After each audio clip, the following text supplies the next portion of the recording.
إن الحمد لله نحمده ونستعينه ونستغفره ونعوذ بالله من شرور أنفسنا وسيئات أعمالنا من يهده الله فلا مضل له ومن يضلل فلا هادي له وأشهد أن لا إله إلا الله وحده لا شريك له وأشهد أن محمدا عبده ورسوله يا أيها الذين آمنوا اتقوا الله حق تقاته ولا تموتن إلا وأنتم مسلمون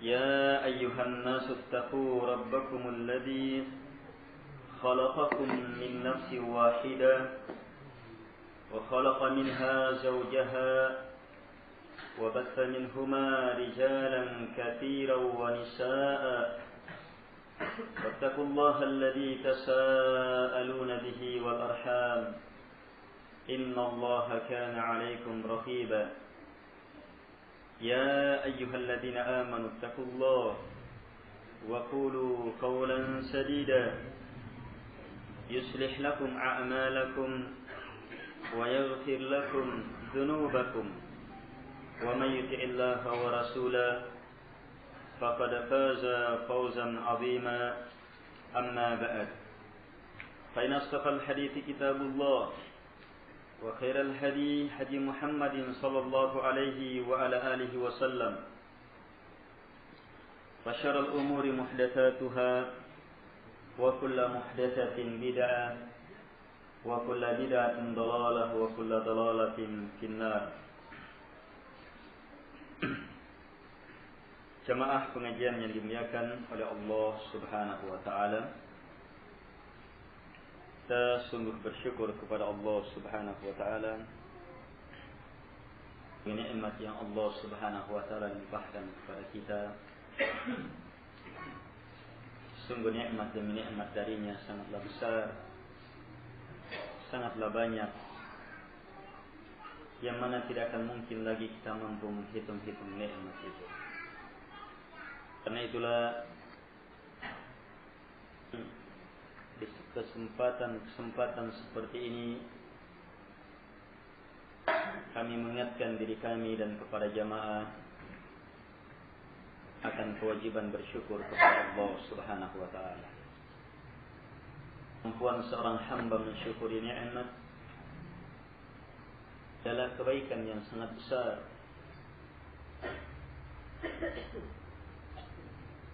Kesyukuran adalah pintu tambahan. Kita menginginkan tambahan ilmu, tambahan kebaikan, tambahan iman, tambahan kedudukan di sisi Allah Subhanahu wa taala, maka masuklah melalui pintu kesyukuran. In syakartum la azidannakum. Jika kalian bersyukur, maka pasti saya akan tambah. Dimuliakan oleh Allah Subhanahu wa taala. Pada kesempatan ini kita akan masuk baca pembahasan baru dalam kitab Riyadhus Shalihin ini. Telah lewat pada pembahasan yang lalu babul ikhlas wa ihdarin niyah. Bab tentang keikhlasan dan menghadirkan niat. Kemudian pada bab selanjutnya beliau berkata, Babut taubah. Bab tentang taubat. Bab taubat. Apa hubungan ikhlas dengan taubat ini? Ikhlas, kemudian langsung bab taubat. Menjelaskan sedikit hubungan antara dua hal ini, maka coba kita dengarkan firman Allah Subhanahu wa taala, "Fa'lam annahu la ilaha illallah wastaghfir li dhanbik walil mu'minina wal mu'minat." Al-ayah. Allah Subhanahu wa taala berfirman, fa'lam, maka ilmuilah, yakinilah, kokohkanlah, mantapkanlah, terus sempurnakanlah ilmu terhadap la ilaha illallah. Kemudian menyusul perintah kedua, wastaghfir lidzambi, dan mintalah pengampunan terhadap kesalahan engkau. Engkau di sini siapa? Rasulullah sallallahu. Walil mu'minina wal mu'minat, dan terhadap kesalahan lelaki yang beriman dan wanita-wanita yang beriman. Sampai akhir ayat. Cermati dua perintah pada ayat yang sangat mulia ini.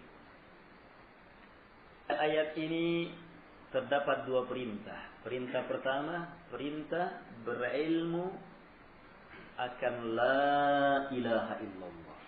La ilaha illallah adalah kalimatul ikhlas. Disusul dengan perintah kedua, wastaghfir, mintalah pengampunan. Ini adalah pangkal dari taubat. Bisa dihubungkan? Bisa katakan hubungannya sangat erat. Allah Subhanahu wa taala gabungkan dua perintah. Gabungkan dua perintah. Artinya keikhlasan dan taubat itu memang tidak akan bisa dilepas. Semakin ikhlas, semakin bertaubat. Semakin ikhlas, semakin bertaubat. Ilmu yang sangat penting. Kalian perhatikan siapa yang Allah perintah di sini.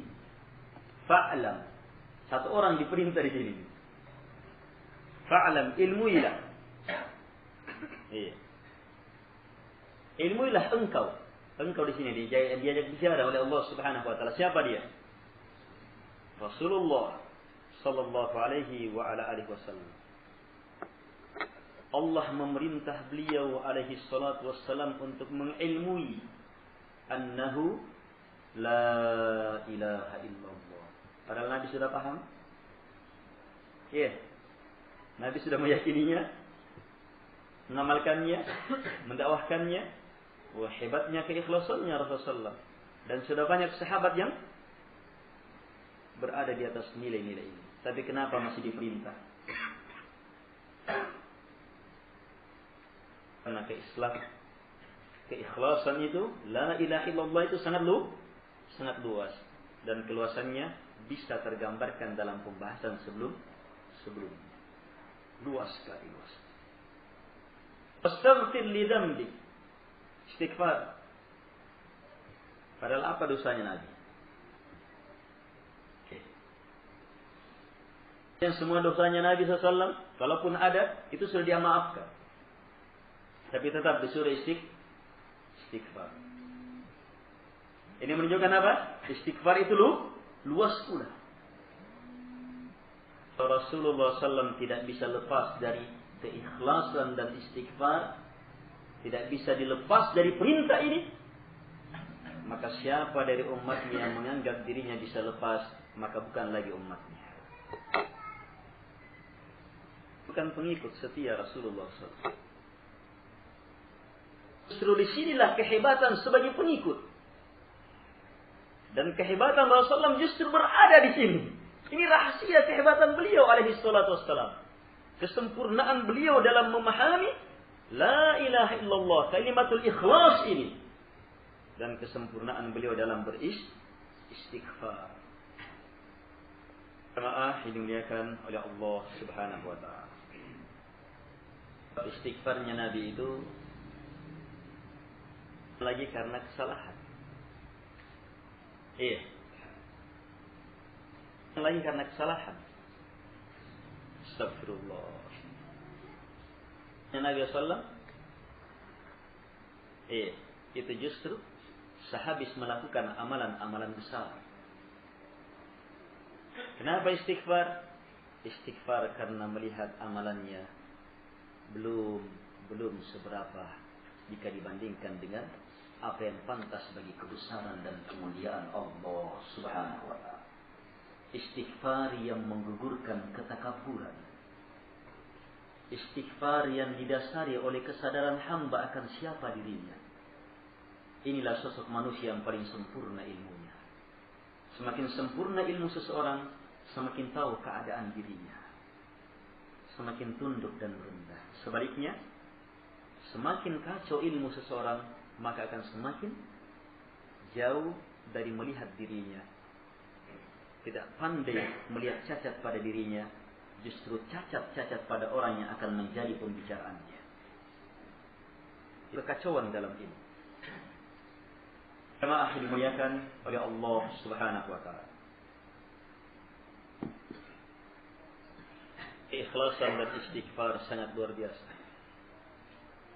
Dan itulah Imam An-Nawawi rahimahullahu taala setelah bab ikhlas dan niat ini, dia langsung susul dengan bab taubat.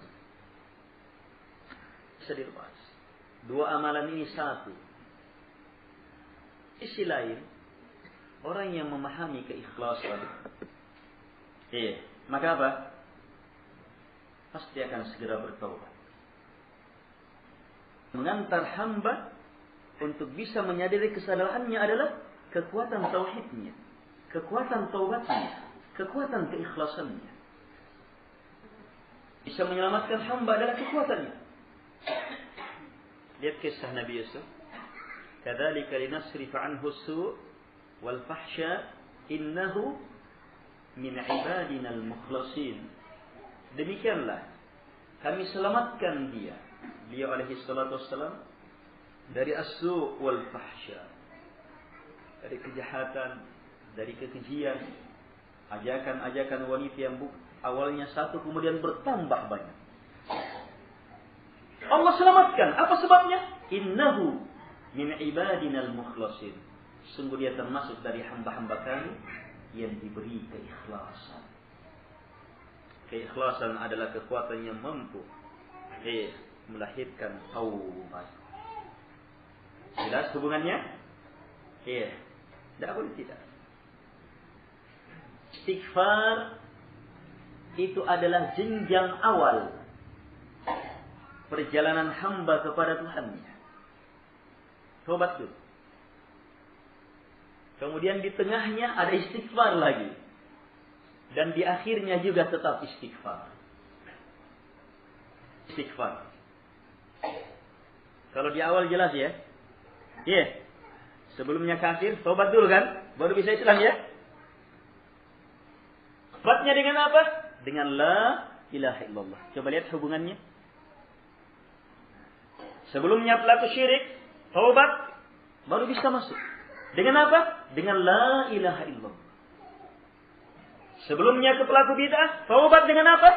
Dengan kekuatan la ilaha illallah. Taubat. Jadi taubat awal, mau di atas sunnah taubat. Sebelumnya peminum taubat, baru bisa. Jadi taubat itu jenjang awal. Jelas ya? Dia juga jenjang pertengahan, bahkan akhir.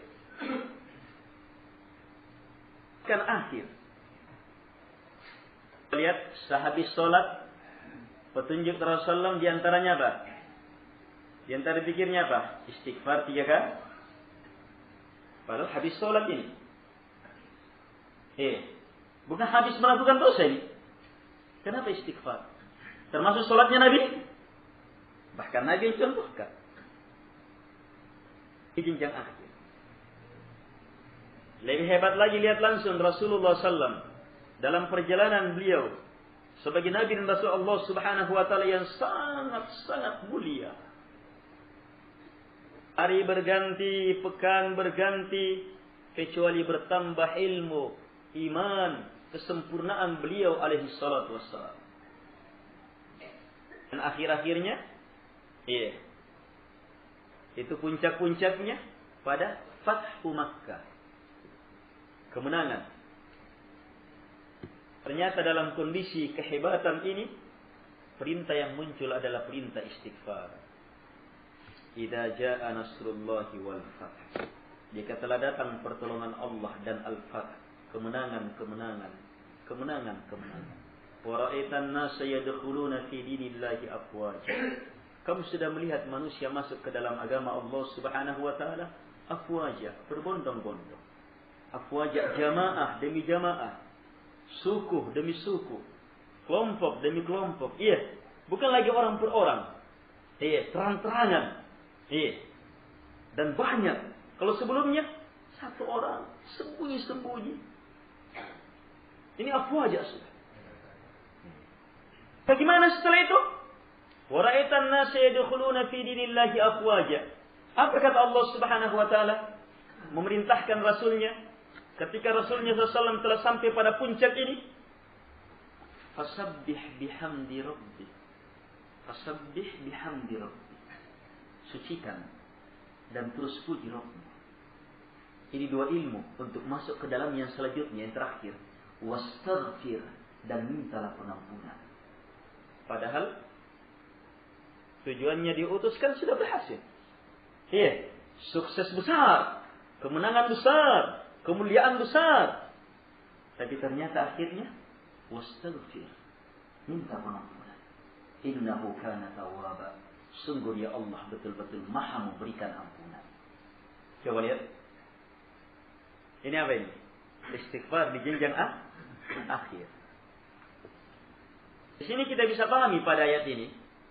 Fa'lam annahu la ilaha illallah. Kemudian wastaghfir lidambi. Dua ini saja. Ini artinya apa? Perjalanan ilmu, amalan, iman, sabar, dakwah dan sabar di atas la ilaha illallah tidak bisa lepas dari wastaghfir. Awalnya, pertengahannya, penyempurnaannya sampai akhirnya wastaghfir. Minta pengampunan, istighfar. Sebab untuk awal istighfar itu apa? Di antaranya pengaruhnya apa? Membuka pintu kan? Memberikan dorongan. Di pertengahan istighfar memberikan kekuatan, penyempurnaan. Di akhir istighfar menutup celah dari apa yang telah dikumpul. Istighfar di akhir itu, jenjang akhir, ini menggugurkan ketakaburan, menutup segala sebab-sebab penggugur dari amalan. Jamaah yang dimuliakan pada Allah Subhanahu wa taala.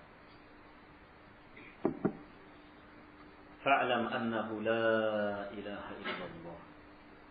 Ilmu yakini bahwa la ilaha illallah. Wastaghfir li dzambi. Ini sekali lagi memberi ilmu kepada kita bahwa kekuatan istighfar terletak pada kekuatan keikhlasan. Sempurnaan ikhlasnya seseorang akan melahirkan kesempurnaan istighfar taubat. Jelas ini? Ini paten. Ini ilmu dasar ini. Untuk diri. Sebelum orang lain. Benar keikhlasan kita, miliki kekuatan istighfar. Semakin benar keikhlasan kita, pasti semakin beristighfar. Artinya apa? Semakin tahu diri. Semakin melihat kebodohannya. Semakin mengetahui kadar dirinya. Semakin mampu melihat cacat-cacatnya dalam beramal. Semakin mampu melihat cacat-cacatnya dalam berucap. Cacat pada pandangannya. Cacat pada pendengarannya. Itu kekuatan keikhlasan.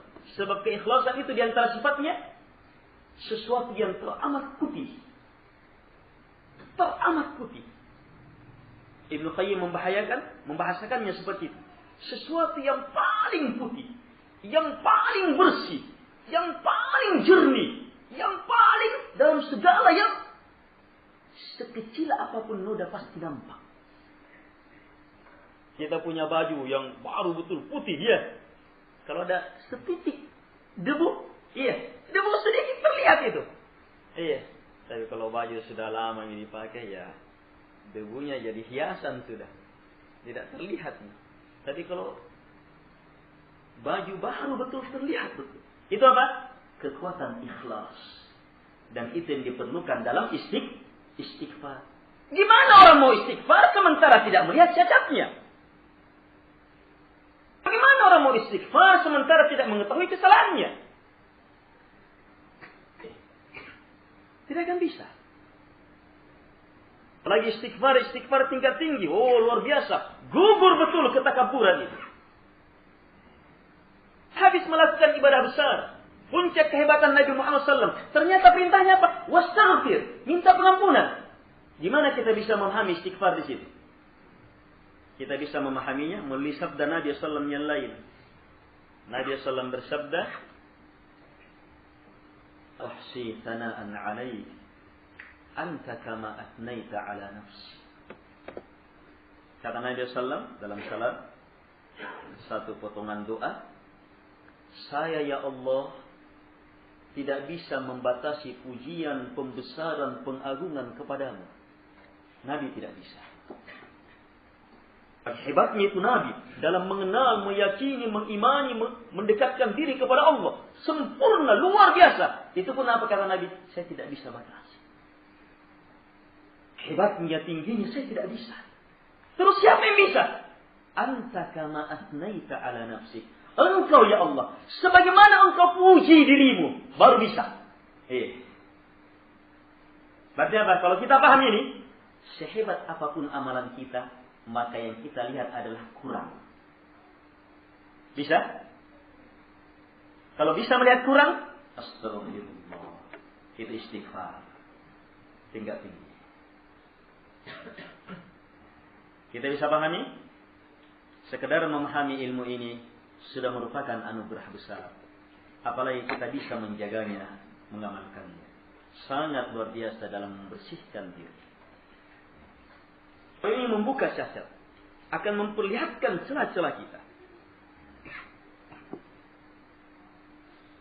Akhir dimuliakan oleh Allah Subhanahu wa taala. Alam annahu la ilaha illallah wastaghfir li dzambik. Dan minta pengampunan terhadap kesalahan. Karena akhir dimuliakan oleh Allah Subhanahu wa taala. Dakwah Rasulullah SAW dan semua Nabi dan Rasul Allah tegak di atas La ilaha illallah. Kalau begitu, semua dakwah Nabi dan Rasul Allah Subhanahu wa taala adalah dakwah yang terus bergandengan dengan istighfar. Tidak boleh tidak. Kapan orang masuk di atas La ilaha illallah kemudian tidak memahami istighfar, pasti cacat pada La ilaha illallah. Pasti cacat pada keikhlasannya. Tidak akan bisa sempurna La ilaha illallahnya. Nabi disuruh terus mempermantap La ilaha illallah. Sementara kemantapannya harus berada pada kekuatan hamba dalam istighfar. Karena istighfar membuka ilmu kepada hamba untuk melihat dirinya dan melihat hamba ternyata betul-betul tidak ada di hadapan Allah Subhanahu wa taala. Hanya Allah semata yang berhak untuk disembah.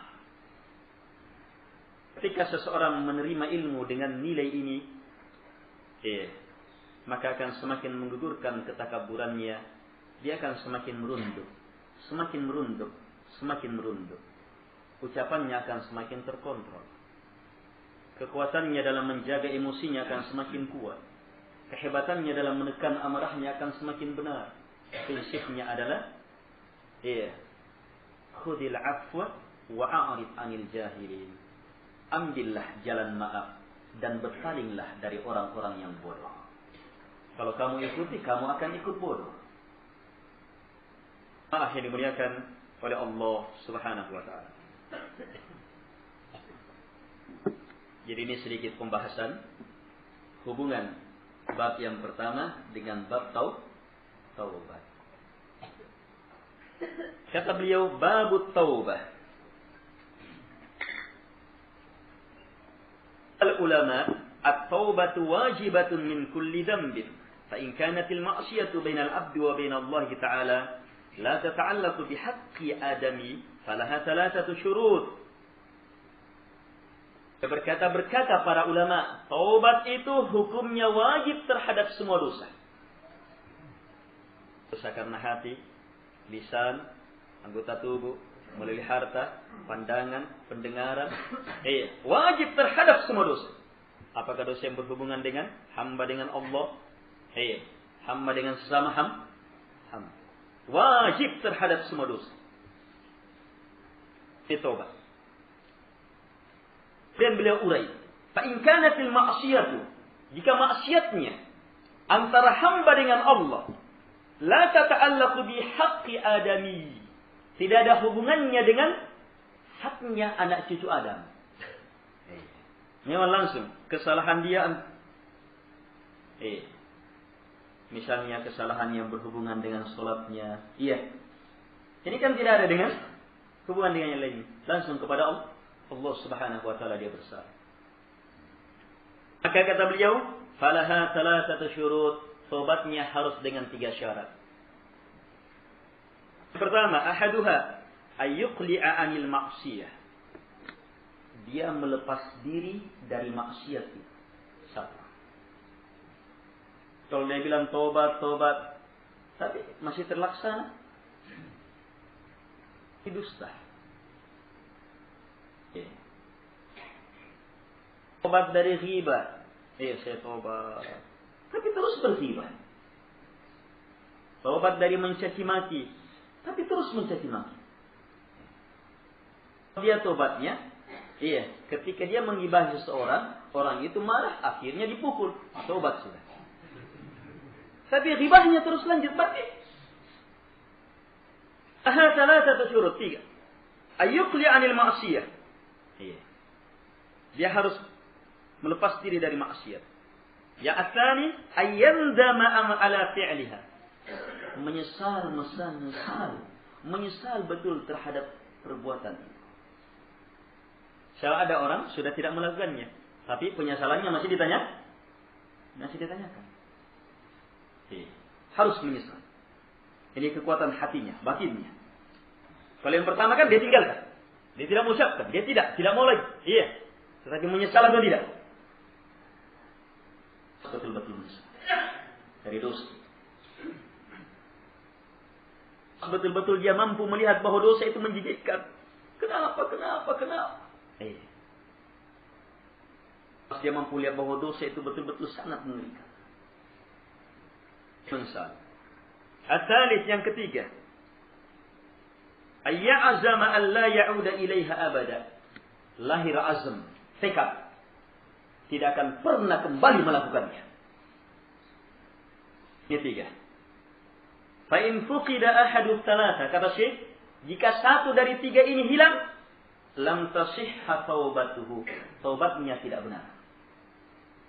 Sebab syarat. Sesuatu dikatakan syarat, kapan tidak ada, maka tidak terpenuhi yang dipersyaratkan. Ini umum ya. Dalam semua dosa yang berhubungan antara hamba dengan Allah Subhanahu wa taala. Dalam setiap dosa ada uraian-uraian pendalamannya. Jelas? Dalam setiap dosa itu ada uraian-uraian pendalamannya, Sebab dosa yang berhubungan dengan Allah Subhanahu wa taala berjenjang-jenjang kan?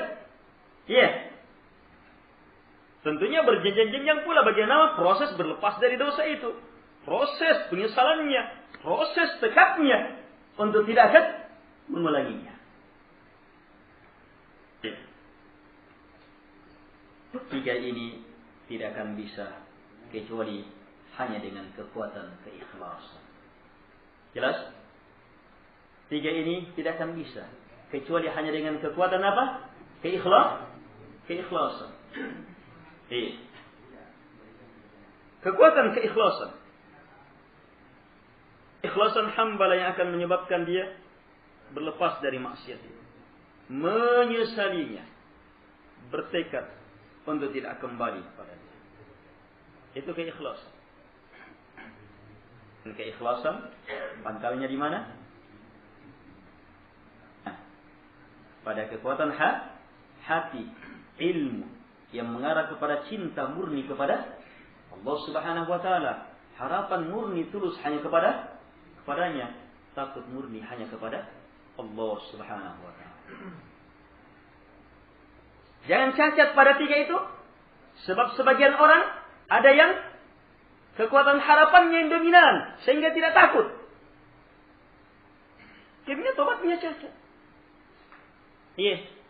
Tobatnya cacat. Karena tobatnya cacat. Iya. Oh ya Allah, maha pengampun. Tapi tidak ada takut. Iya. Ini terlaksana terus. Sebab apa? Tidak ada takut dalam keikhlasannya. Kalau yang takutnya dominan. Iya. Takutnya dominan. Tidak ada harapan. Maka apa? Ini akan cacat juga dalam tobat. Iya. Dia akan gulu dalam berbicara tentang pelanggaran. Iya. Dia akan lewat batas dalam menyikapi kesalahan. Cacat dalam keikhlasan. Dari sisi seolah-olah dia tidak melihat harapan lagi kepada hamba-hamba Allah Subhanahu wa taala yang lainnya. Kalau kelompok pertama muncul Murji'ah. Kelompok yang kedua muncul Khawarij. Sisi lain ada kelompok ketiga yang hanya dominan dalam cinta. Cinta yang tidak digandingkan dengan harapan dan takut. Yang justru apa? Oh, sampai banyak penyesatan di sini. Katanya kalau sudah cinta, biar berapa banyak dosa kamu lakukan. Biar berapa banyak dosa, kamu sudah dicintai. Biar sudah tidak sholat kalau kamu sudah sampai ke dalam jenjang ini. Semuanya cacat dalam taubat dan dalam melihat dosa, dalam melihat pelanggaran. Kenapa? Cacat dalam ikhlas. Lihat hubungannya. Yang dimuliakan oleh Allah Subhanahu wa taala. Kemudian kata beliau, "Fa in kanatil ma'siyatu tata'allaqu bi adami, fa syurutuha arba'ah." Jika dosanya itu berhubungan dengan anak cucu Adam. Iya. Hubungan dengan Nabi, para sahabat, iya. Keluarga, kerabat, para ulama, tetangga, anak istri, orang tua, teman kerja, sahabat, iya. Berhubungan dengan manusia yang lain selain muslim, berhubungan dengan haiwan, bahkan yang berhubungan dengan haiwan. Dalam hadis yang sahih, seorang wanita masuk neraka karena kucing. Kucing dia kurung sehingga mati. Dia tidak kasih makan, dia tidak lepas juga cari makan sendiri, mati. Masuk neraka dengan sebab ini. Haknya haiwan.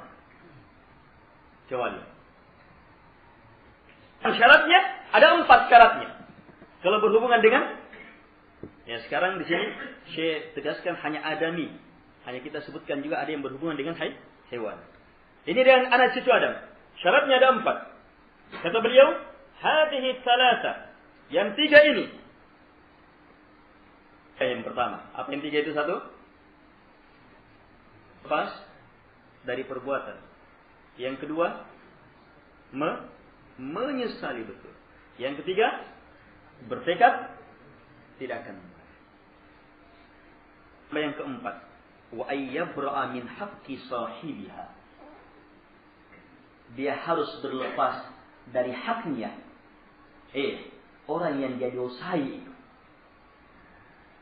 Haknya orang. Ada hak berupa harta, berupa kehormatan, berupa ini, banyak haknya. Bagaimana berlepasnya? Syekh urai beberapa uraian penting di bawah. Kata Syekh, fa in kanat malan aw nahwa raddahu ilaih. Jika haknya berupa harta dan yang semisal harta. Uang dan semisal uang. Pelanggaran apa yang bersifat uang? Mencuri, menipu, macam-macam lah. Timbangannya dilebihkan apa semuanya, si bodoh, macam-macam. Pokoknya mengambil haknya orang dengan cara batil. Hartanya, uangnya, tanahnya, barangnya, dan semakna dengan itu. Maka syarat tobatnya harus berlepas dari haknya orang yang dia telah zalimi itu. Bagaimana caranya kalau berupa harta? Raddahu ilaih, dia kembalikan harta itu. Pernah mencuri, kembalikan. Kalau mau taubat.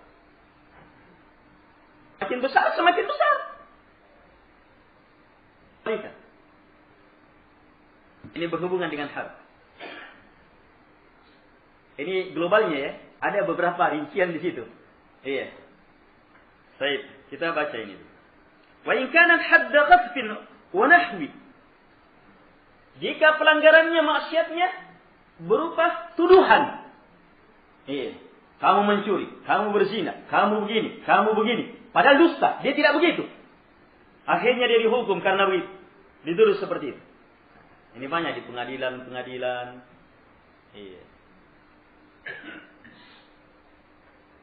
Tuduhan. Iya, di pembicaraan. Iya. Dalam debat, banyak macam. Maka, gimana cara tobatnya? Makkanahu minhu aw talaba afwa. Boleh sebutkan dua di sini. Maka kalau dia mau bertobat, kasih kesempatan orang yang kamu telah zalimi dalam perkara ini untuk membalasnya ke kamu. Kalau yang mau tobat, atau minta maafnya. Kalau dimaafkan, iya. Kasih kesempatan. Hanya, saya pernah tuduh si Anu dalam saksi pengadilan begini, akhirnya dia di penjara 1 tahun. Kesempatan dia, penjara juga saya 1 tahun. Itu taubat. Haknya orang, kehormatannya orang ini. Kemudian kalau berhubungan dengan, misalnya saya pernah tipu dia, akhirnya, atau yang sehubungan dengan penjara tadi. Kalau misalnya si yang di penjara itu, saya tidak mau kasih penjara kamu ganti saja dengan uang. Maka penuhi permintaan uangnya itu sesuai dengan kadar, hitung-hitungan penjaranya itu. Tobatnya. Jelas ini ya? Wa in kanat ghibatan. Ini. Istahallahu minha. Jika pelanggarannya berupa ghibah.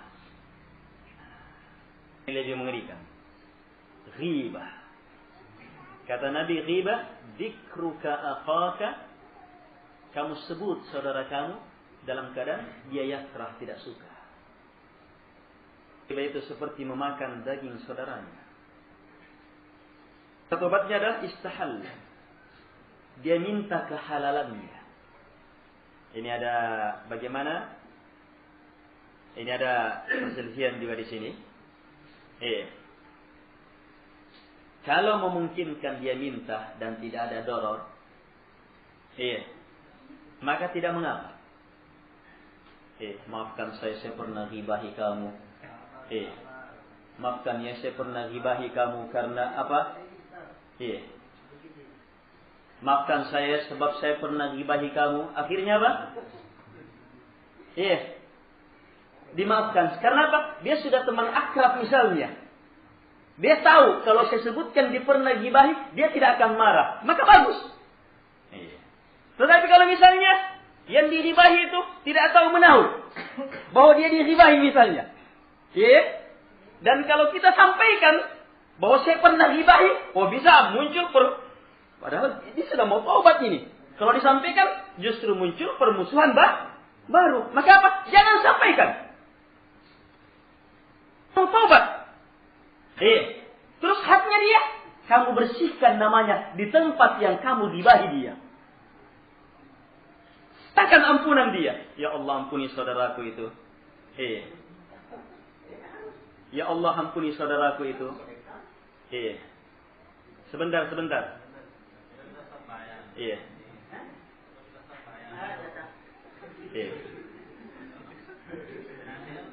Jelasin ya? Baik. Mintakan pengampunan, kamu sebut lawan dari apa yang kamu sebut di majelis-majelis riba itu. Saya telah bicarakan teman saya, saudara saya, di tempat ini sama si Anu. Maka apa? Kamu datangi lagi si Anu. Saya Anu itu salah dulu begitu. Kamu bersihkan namanya. itu tobat dari riba.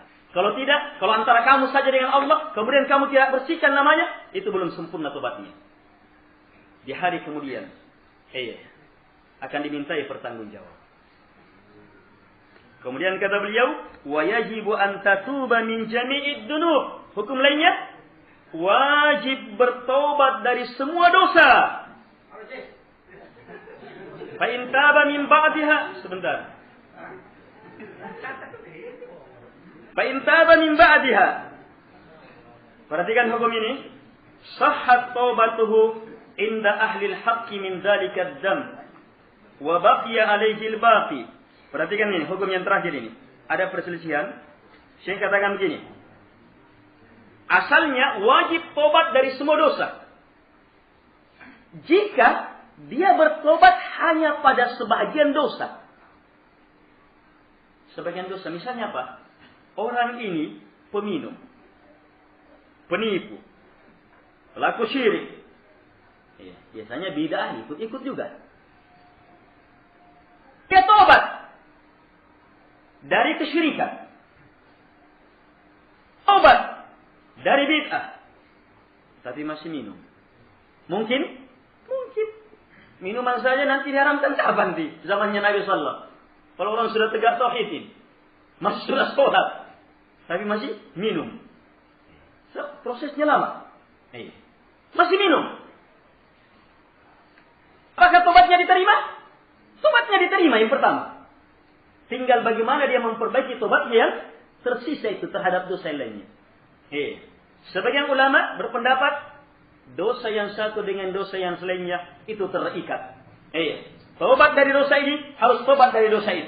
Kalau tidak tobat dari dosa itu, maka tobatnya dari dosa yang pertama tidak benar. Tadi benar, yang benar adalah yang pertama yang disebutkan oleh Syekh di sini. Kecuali kalau dosa yang satu dengan dosa yang kedua itu betul-betul erat ikatannya. Erat ikatannya. Misalnya, asal dosanya dia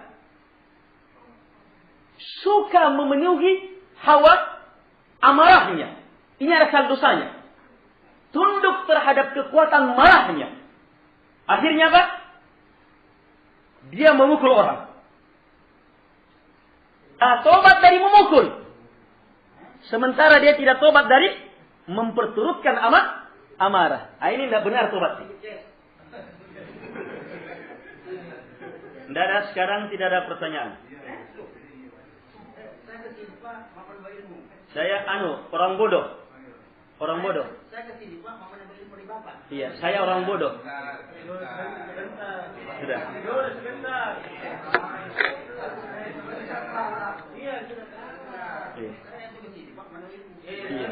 Ini sekarang orang bodoh ini.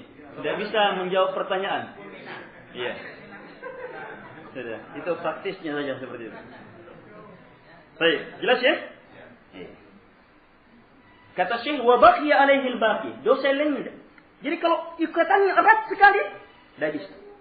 Misalnya, dosa yang berhubungan dengan ribawiyah. Iya. Ribawiyah. Dia pelaku rente. Bunga banknya, apa semuanya. Tobat dari rentenirnya. Tetapi main bunga bank tetap.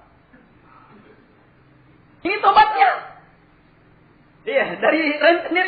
Tidak, masih dipertanyakan. Sebab erat hubungannya. Iya. Di sini yang ditegaskan ini. Jelas ini ya? Sebab dosa yang satu dengan dosa yang lainnya, beberapa jenis dosa sangat-sangat erat hubungannya. Sebahagian uraian kedetailan dalam taubat.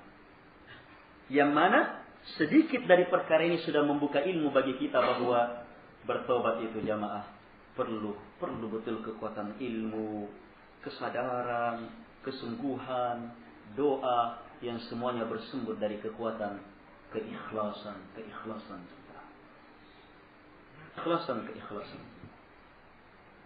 Ini pendahuluan Syekh rahimahullahu ta'ala akan taubat. Jadi insyaallah ta'ala ini yang dapat kami sampaikan. Kurang mohon dimaaf.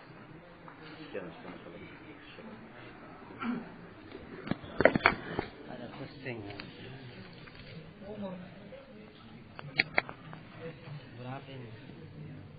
Panjang.